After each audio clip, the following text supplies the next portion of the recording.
ahead and start. Okay, thanks, Trappy. And originally, I'm going to say those things. He already said for me. Okay, so today my topic is the Boomerang protocol, turning data to geographic locations in mobile disconnected networks. Mobile sensor networks is a sensor network in which most nodes are mobile. For example, cell phone PDA carried by people walking around, and cars has radio and sensors on board. Mobile sensor networks have found a large number of applications. In this slide, I'm going to talk a little bit about one example, road monitoring service. Road monitoring service is not new. It has been there since people started to build the road. But in the past, people had to conduct routine check on different physical characteristics of road segment every couple months or years. Now, since cars can carry a large number of sensors, for example, vibration sensors, rotation sensors, these sensors can help to monitor road conditions. For example, monitor road roughness. And through some communication device, such as cell phone, this sensitive data can be uploaded to a central server for further study and research. But usually in this kind of applications, we need to collect a large number of sensor data from different mobile nodes in different time period. So our work is mostly focused on how to efficiently collect this sensor data from different mobile nodes. When we talk about data collection, the first approach come up is the centralized approach. In this approach, all the mobile nodes keep sending their sensor data to a central server. This kind of approach is simple. The advantage of this approach is at any time the data is immediately available at the central server side. But the disadvantage is obviously we need a large storage at the central server side. And also, since all the mobile nodes need to upload their sensor data, all the sensor data to the central server, then it will require a large communication bandwidth. If we are using serial system, then the cost will be high. And even using dedicated short radio range communication devices, we need to deploy a reasonable number of off-road units to support such service. And it will also be expensive. The second approach, we call it transitionally delayed torrent network approach. In this kind of approach, it will allow the mobile nodes to carry the sensor data for a time period. And during this period, they can do some local aggregation. And the central server will send a query periodically, or if necessary, to a particular location to request information. And the mobile nodes which have related information will send back responses. This approach, the advantage of this approach is mobile nodes do not need to upload all their sensor data. And since they keep the sensor data for a while, they can do some local aggregation. The disadvantage for this kind of approach is the central server need to broadcast a large number of queries because the nodes are moving. So at some time, in the previous time, if a mobile node is in the target location, but when the query is sent out, the mobile nodes may be moved to another location. So to cover the whole area, to make sure enough mobile nodes can hear the query. The central server needed to broadcast a large number of queries. As shown in the slides, there were 2 individual cards far away from the target location. So it introduced communication overhead from central server to mobile nodes. We just saw 2 approaches, and they both are not doing very well. Here comes our solutions. Geo-Cache and Boomerang. In Geo-Cache, the idea is bound the sensor data to a particular location. We call it anchor location. The anchor location can be the place where the sensor data are collected. It also can be the place where the central server periodically sends a query to. In this slide, we show the example. Mobile node 1, when it passes by an anchor location, it detects some abnormal road conditions. Then it will generate a Geo-Cache page. To bound this information to the anchor location, this Geo-Cache page will be relayed to the next car when mobile node 1 moving away from the anchor location. The next car will aggregate this Geo-Cache page with its own sensor data to reduce the storage consumption.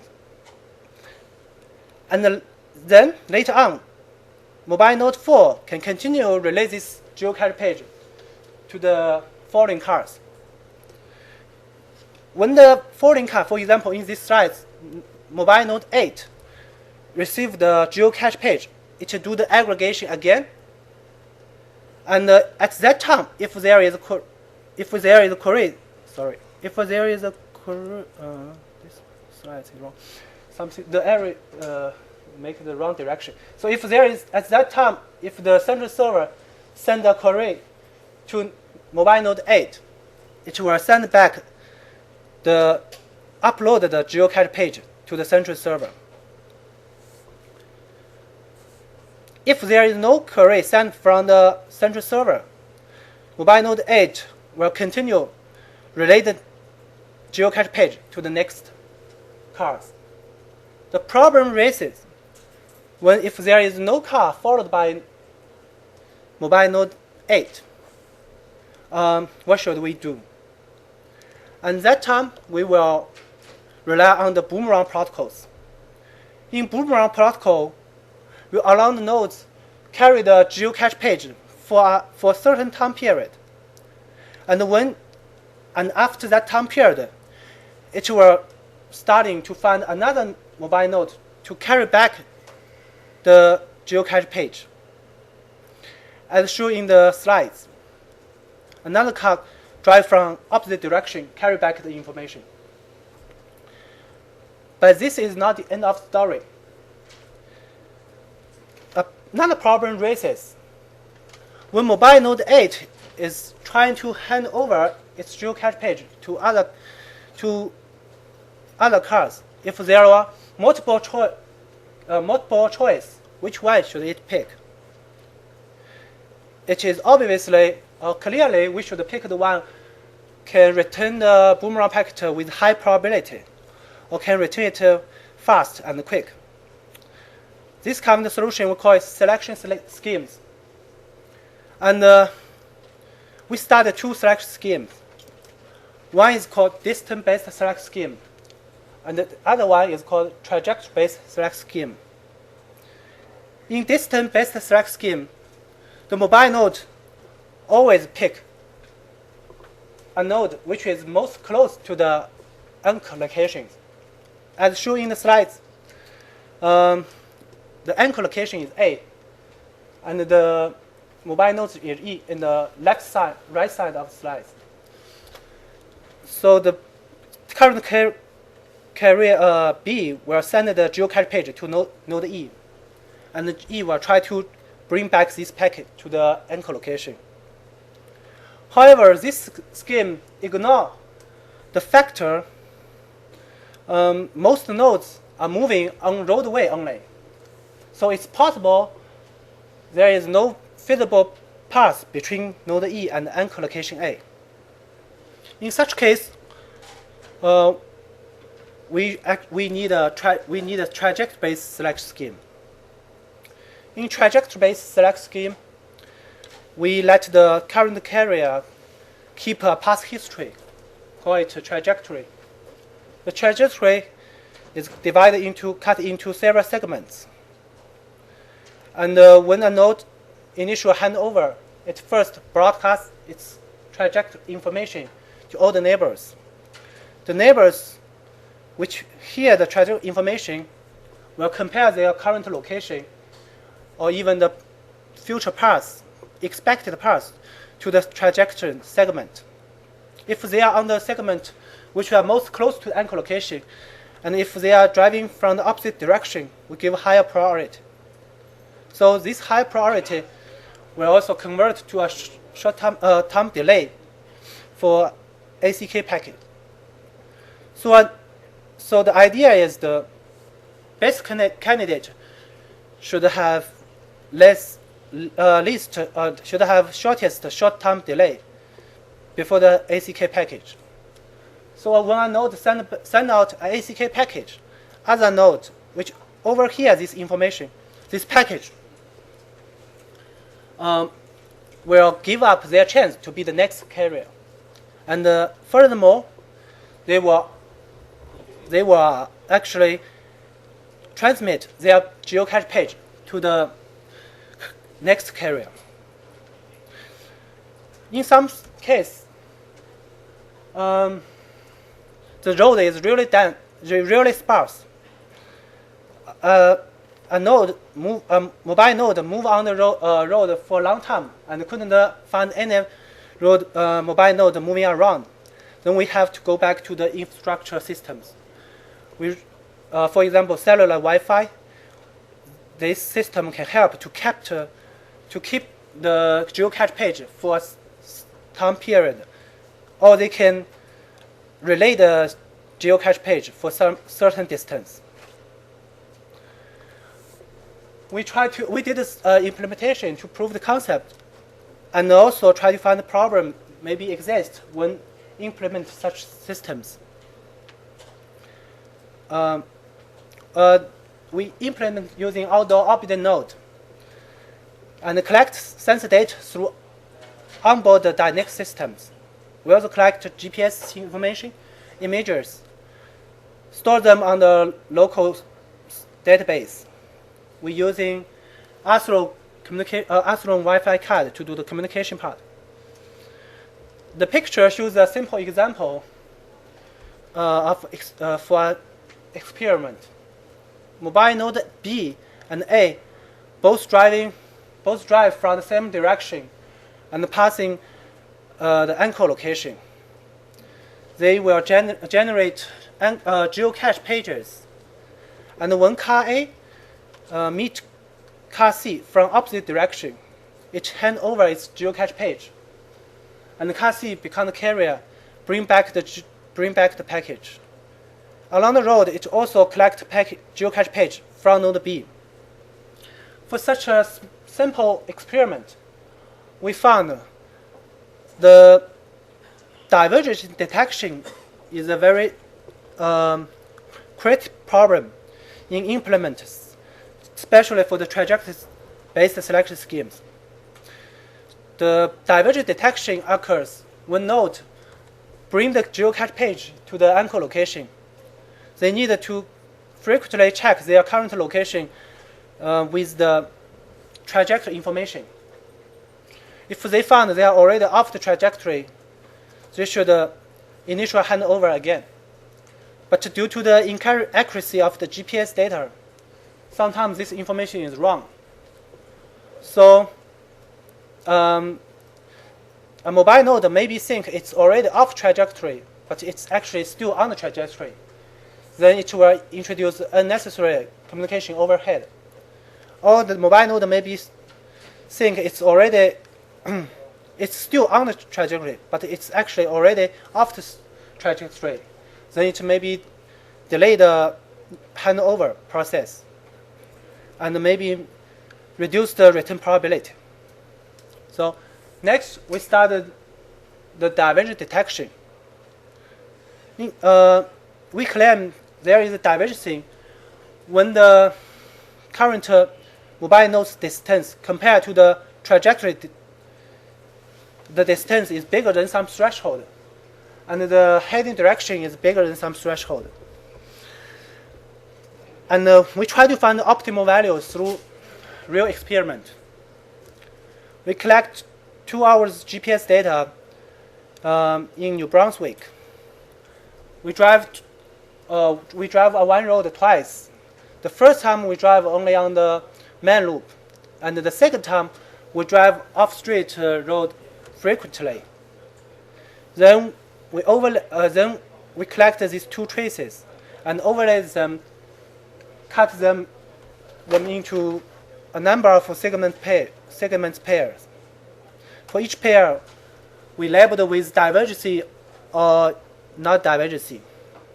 We calculate for each point on one trace, we calculate the distance and the heading direction compared to the other trace, and put this data information, all these data, to a map.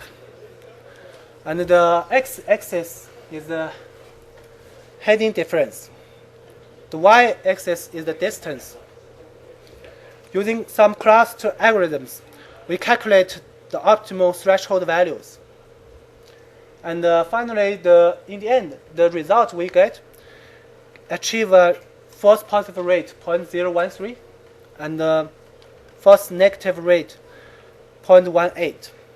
And the result also indicate that at most 3 GPS sample delay is enough to correctly detect the divergence situations. And next, we compare the selection schemes between the trajectory-based scheme and the distance-based schemes. We use the NJ10PAC real trace, which represents relative sparse off-peak traffic from 6 to 8 a.m. And the first result shows the return probability for the trajectory-based scheme and the distance-based scheme. The distance-based scheme, we also call it maximum progress forward scheme. Usually, for the large radio range case, the trajectory-based scheme will have higher return probability compared to the distance-based select scheme. And then the next result, we end another curve, which is the combination of both schemes. And the combination one achieve a higher return probability than each individual ones. Okay. To conclude, we propose the Boomerang protocol to binding the geocache page to our geography locations. Through simulation, with our trajectory-based select scheme has high return probability compared to the distance-based select scheme, and the combination one overperforms than each individual one. And our prototyping experiment found that the divergence detection is a great problem to implement such select schemes, and we solve it through real experiment and using clustering algorithm to find the optimal threshold values. Okay, that's it. Any question? Thank you. So, in the spirit of keeping things on schedule, which we're already way off, but we'll save questions for dinner time.